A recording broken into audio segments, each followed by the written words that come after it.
Hey, good morning. Yes, it is. It's Tuesday, March 26th. I'm getting old, folks.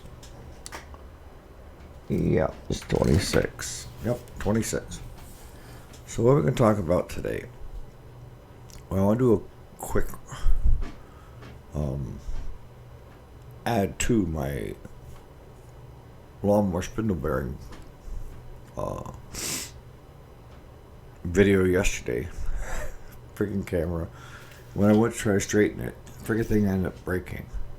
So it won't even work anymore. So I went on to Amazon, ordered another camera.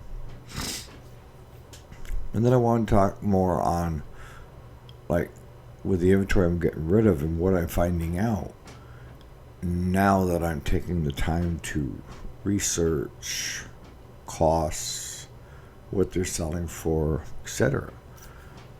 And what we're doing about it. So stay tuned.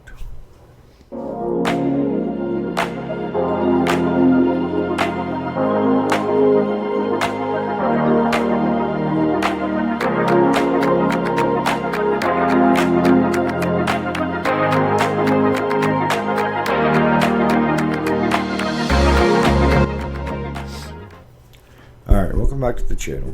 If you didn't already know, my name is Eric, and this is the weekday, Monday through Friday. And usually I throw a few videos out on the weekends and some repair videos during the week when I get time. And I'm going to start having less time because the stuff will start coming in. But so I've been trying to build up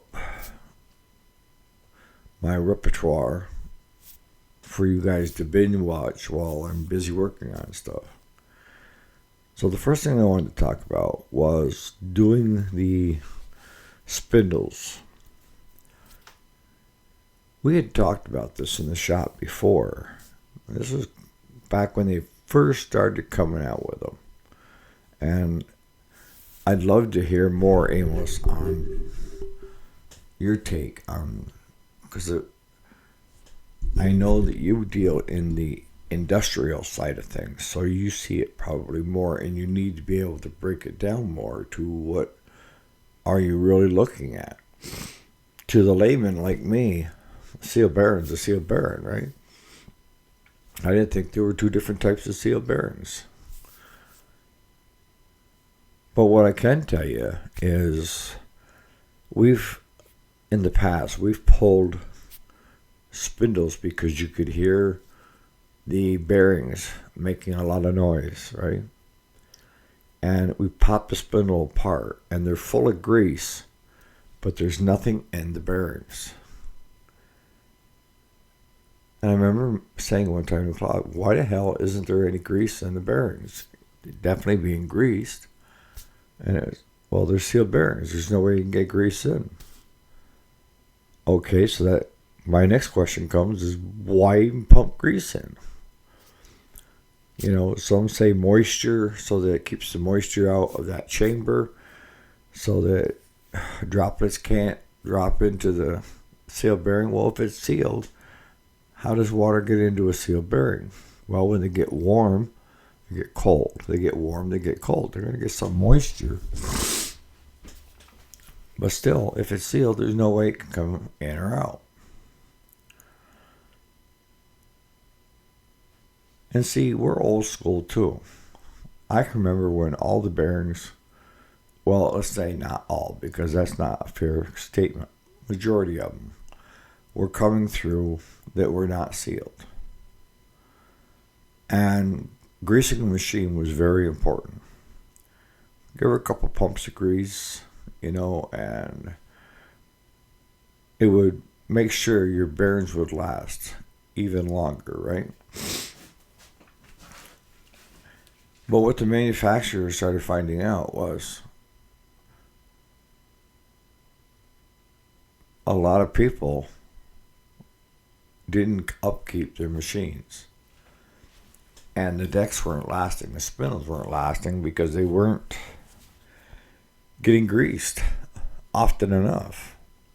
So that was when they come up with this big idea. Let's put in seal bearings They're all packed in grease, and they got a shelf life in the unit for so long, right? And you didn't see so many of them coming through with grease fittings. They were sealed bearings. They didn't have to be greased. But what I noticed, probably the past 10, 12 years, especially with China, is they're bringing stuff in and reselling that have the Zerk fitting on top. And all it does is there's a little hole on the side, inside that cavity. That as you're pumping grease in, it just pumps it in. But you got to be careful because there's no place for it to go. So if you get too much grease in there, it's going to push one way or the other on your bearings. Something's going to give. So I've seen different ones put weep holes in, where they actually physically take a drill and drill a hole into the aluminum casting housing, maybe a 1/16 of an inch, so that if you start to get too much grease in there, it'll allow it to come out there versus pushing either direction. But even your aftermarket companies that are picking up, and a lot of your OEMs that are getting their spindles done over there, are coming through with either the Zerk fitting on the side or the top. And it never made sense to me I understand, Amos, when you say that there's two different kinds. But what we normally see when a bearing goes on these spindles and a grease fitting is there, is the cavity's full of grease or plenty of grease, but there's nothing in the bearings themselves. So we end up swapping out the bearings. And a lot of times, if you have a bearing that goes bad, it'll start to wear on the shaft too. It's cheaper to replace the whole thing than it is to just swap out bearings, unless you are a hoarder like I am and you keep all the good bearings, the good shafts out of the spindles that they got cracked, busted ears, what have you. I keep them around, and they're kind of like, they're not hanging out in the open. They're actually in a bag that has some oil film in it, just enough to keep them from rusting and anything else. But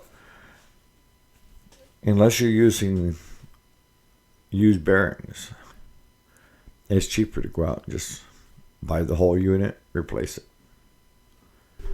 So that leads me into the second part of what I want to talk about today, and it kind of goes in line with what I was telling you about the most boringest job that I've been doing, and that's going through inventory, especially old inventory that's boxed that hasn't seen the light of day in quite a few years.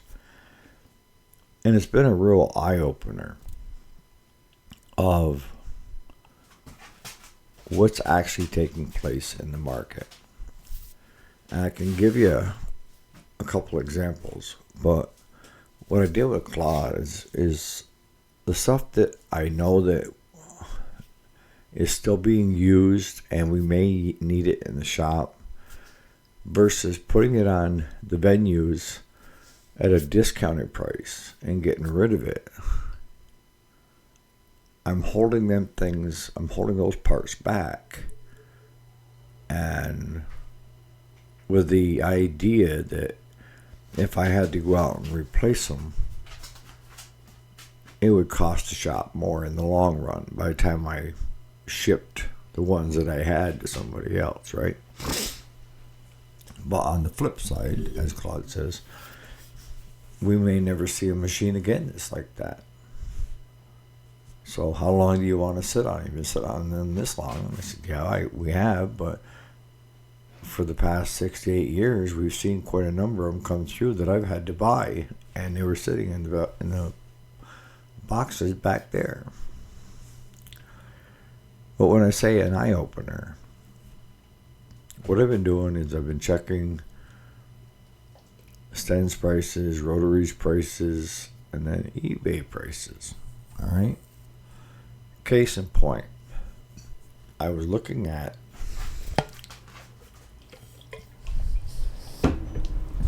a deck engagement cable for an MTD. Similar to the Craftsman, where you have the spring down there and then you have the handle. It's a manual deck engagement cable. So you got a cable with a spring on the end of it. And you have clips, right? Now, I already knew the part number. So I just went ahead and I put that part number into eBay. And it come up that I could buy that on eBay.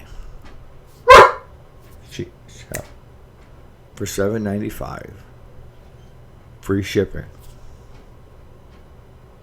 Let me say that again. $7.95. And that's with free shipping. Now, granted, I know that it's a Chinese seller. And they may not ship it for a week or two. So, if you're in a hurry for it, good chances are you're not going to get it if you go through them. But I checked Rotary and Stens, and they were both running just about the same on that aftermarket cable. And that was around $13.80 my cost. And they're selling it for $7.95 with free shipping. And for you guys that don't know what USPS charges these days,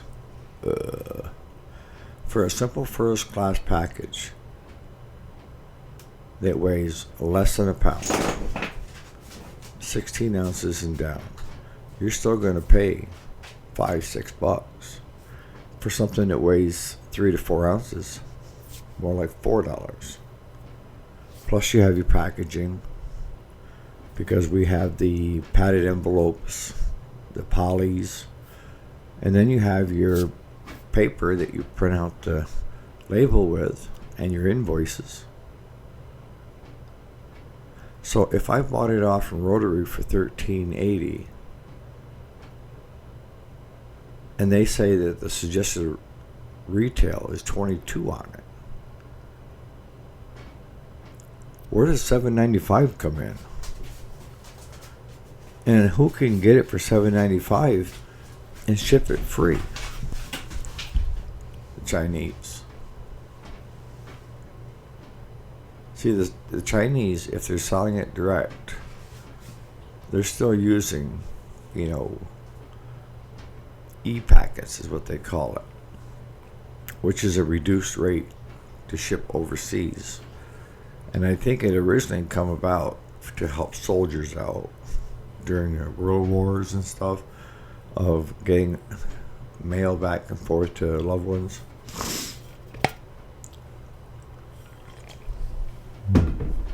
But a lot of that e-packet, you probably didn't know, you and I are paying for it in more than one way. So that the question becomes for you guys out there that are dealers, or that you are set up as dealers with these OEM and aftermarket companies like I am, how do you compete? I mean, if I told a customer to come into the shop and I had that cable on the wall and I looked it up and I said, well, it retails for $22, I'll sell it to you for $18, and I'm still going to make, what is it, $6? But if that customer was somewhat savvy with on a computer and they go to eBay, they can pay $7.95 and get it shipped directly to their house.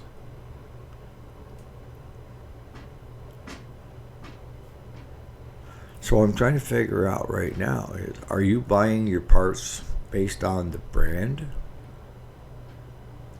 or wherever you can get it? Because brand loyalty, there is such a thing, and I'm kind of that way when it comes to my John Deere's when it comes to the tractors. I like to stay with OEM parts because I think they are of better quality. And I think that your Stens, Rotary, Gardner Canal, power distributors, your OEM companies have better quality control in the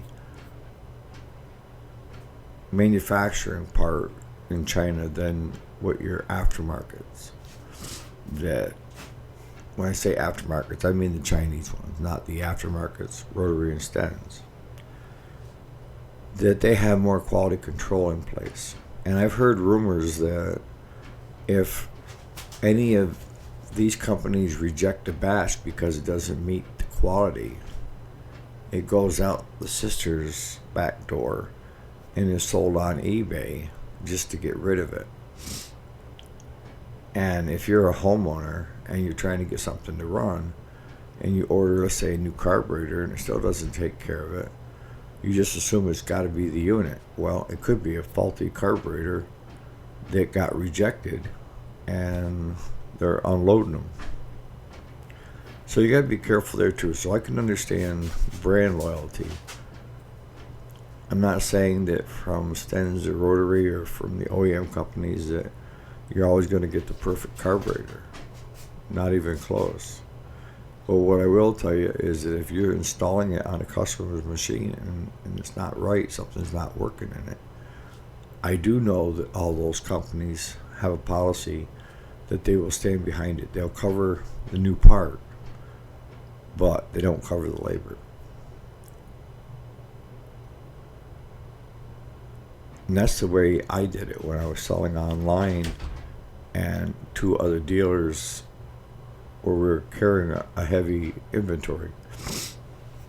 Was I was buying it through these better quality controlled companies. And if it came back, if I had a shop say, I can't get it to work, and I give them a different one and all of a sudden it works, then if the company that I bought it from isn't willing to warranty it, then I'll warranty it. But I won't do it with the Chinese products. No. Just something to think about. Alright, so I'm going to start wrapping this up. Where are you sourcing your parts? I know, Jason, you're sourcing your parts right directly from China. And I'll be honest with you, we're getting a lot of ours now from there. Unless I'm in a hurry. If the customer, if I need to get it in, get it out. And that's normally the case, I'll be honest with you. We pride ourselves on trying to get the customer back going as quickly as possible. And if you're waiting around for a carburetor, cable, what have you, for a couple of weeks, your customer's lawn is growing. And they aren't happy. So, there's good and bad. I know with Rotary, if I order it today, it'll be here by tomorrow night. Stens, about the same, 2-day. Power distributors, next day. Gardner Canal, 2-day. So they're all within a couple of days if they have it in stock, which I can see their inventory at any time. And the same thing with the OEMs. I can see the inventory at any time. If we're in a hurry, I stick with the aftermarket and the OEM companies. If we're in a hurry and we need it, and I can find somebody on eBay that is selling the Chinese stuff but is a US seller, which means they'll ship it, the next day, then I'll go with them. But if I'm going to sit here and wait 2 weeks on a part, that kind of pushes me away from that venue. Amazon's the same way. They say Amazon Prime. But I've seen Prime It used to be you have it, next day, and now they're a week out, 2 weeks. And that's because on certain stuff, see, Amazon Prime is supposed to be if I had, let's say, 100 widgets I wanted to sell, I would ship my 100 widgets to an Amazon warehouse, shipping warehouse, so the Amazon had control over the time it takes to ship. And then they call it Amazon Prime, right? Because Amazon is controlling the shipping. But if you don't do the Prime, you're just dealing with other sellers, just like me. They didn't ship his 100 widgets to Amazon's warehouse, but it's actually shipping it from my location. And if you're doing, which I know a lot of dealers, resellers are doing up there right now, is they're not stocking. So depending on how long it takes to put the order in, the turnaround time, because most of your smaller shops that are playing around on eBay right now, they don't understand squat about eBay, is and Amazon is